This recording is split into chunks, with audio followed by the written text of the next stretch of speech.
ফিলিস্তিনের গাজা উপত্যকায় দীর্ঘদিন ধরে চলমান ইসরায়েলি অবরোধ ও হামলার প্রেক্ষাপটে মানবিক সংকট দিন দিন জটিলতর হচ্ছে।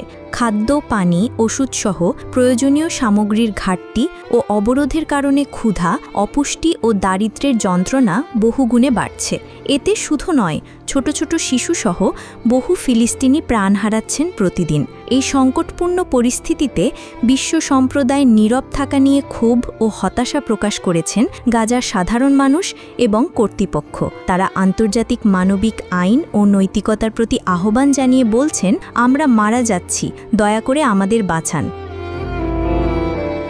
গত ২৪ ঘণ্টায় গাজার স্বাস্থ্য মন্ত্রণালয়ের প্রতিবেদনে বলা হয়েছে, অপুষ্টিজনিত রোগে আক্রান্ত হয়ে আরও ৯ জন ফিলিস্তিনি মারা গেছেন।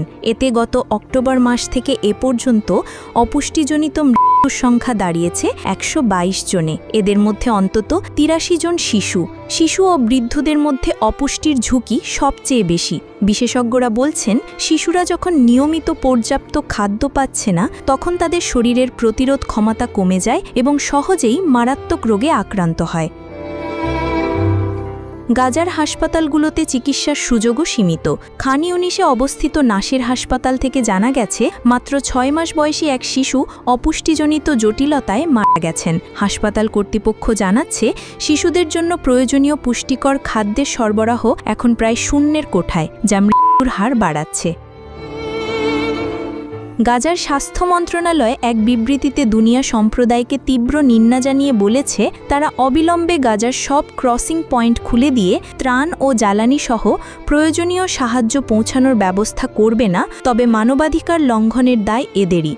বিশেষ করে ইসরায়েলি দখলদার সরকার, মার্কিন প্রশাসন, যুক্তরাজ্য, জার্মানি, ফ্রান্স সহ অন্যান্য পশ্চিমা সহযোগী রাষ্ট্র এবং আন্তর্জাতিক সম্প্রদায়কে এই মানবাধিকার লঙ্ঘনের জন্য পূর্ণ দায়ী করা হয়েছে।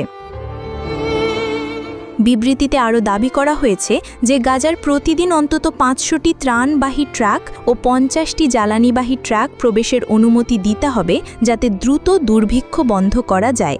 এছাড়া বিশেষভাবে শিশুদের জন্য নিরাপদ ও পুষ্টিকর খাদ্য সরবরাহ নিশ্চিত করার প্রয়োজনীয়তা উচ্চারণ করা হয়েছে। গাজার হাজার হাজার মানুষ তাদের বেঁচে থাকার অধিকার রক্ষার জন্য বিশ্বের দরবারে প্রার্থনা করছেন। তারা বলছেন, আমরা মরছি, দয়া করে আমাদের বাঁচান। দীর্ঘদিনের অবরোধ, হাহাকার, ত্রাণের অভাব এবং যুদ্ধবিধ্বস্ত জীবনে এভাবে মানবিক বিপর্যয়ের মুখে পড়া গাজার মানুষের কষ্ট ও হতাশা অনস্বীকার্য। বিশ্বের বিভিন্ন মানবাধিকার সংগঠন ও আন্তর্জাতিক সংস্থাও গাজার এই সংকট নিয়ে উদ্বেগ প্রকাশ করেছে। তারা বলছে, অবিলম্বে গাজার অবরোধ তুলে নিতে হবে, ত্রাণ সামগ্রী ও ওষুধের প্রবাহ নিশ্চিত করতে হবে এবং শিশুদের সুস্থ ও সুরক্ষিত জীবনযাপনের অধিকার প্রতিষ্ঠিত করতে হবে।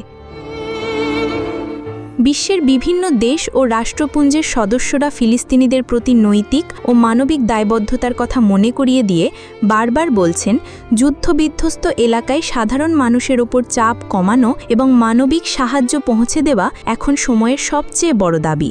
গাজার অবরোধ ও যুদ্ধবিরোধী কার্যক্রম দ্রুত অবসানের জন্য আন্তর্জাতিক সম্প্রদায়ের শক্তিশালী উদ্যোগ ও দৃষ্টি আকর্ষণের দাবি জানিয়েছেন বিশ্লেষকরা। অপুষ্টি ও দারিদ্র্যে আক্রান্ত অসহায় মানুষ, বিশেষ করে শিশুর জীবন রক্ষায় অবিলম্বে কার্যকর ব্যবস্থা নিতে হবে। বিশ্ব সম্প্রদায় যদি আর একবারও চুপ করে থাকে, তবে এটি শুধু মানবতার পরাজয় নয়, বরং এক ভয়াবহ মানবিক অপরাধের সাক্ষী হওয়া ছাড়া কিছুই হবে না।